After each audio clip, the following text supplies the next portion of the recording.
માનનીય ડીજીપી સાહેબ દ્વારા 1 મે 2026થી 31 મે 2026 સુધી હેલ્મેટ પહેરવા અંગેની ડ્રાઈવ આપવામાં આવેલી છે.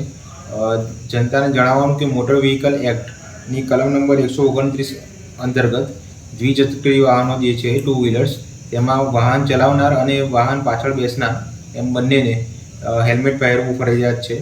જો આ નિયમનું ઉલ્લંઘન કરવામાં આવે તો મોટર વ્હીકલ એક્ટની કલમ નંબર 194D અનુસાર 1000 રૂપિયા સુધીનો દંડ અને 3 મહિના સુધી લાયસન્સ સસ્પેન્ડ કરવાની કાર્યવાહી પણ થઈ શકે છે. આથી જાહેર જનતાને જણાવવાનું કે હેલ્મેટ પહેરવા સહિતના અન્ય ટ્રાફિક નિયમોનું પાલન કરો કે જેથી અકસ્માત સમયે પોતાના જીવનને સુરક્ષિત રાખી શકે.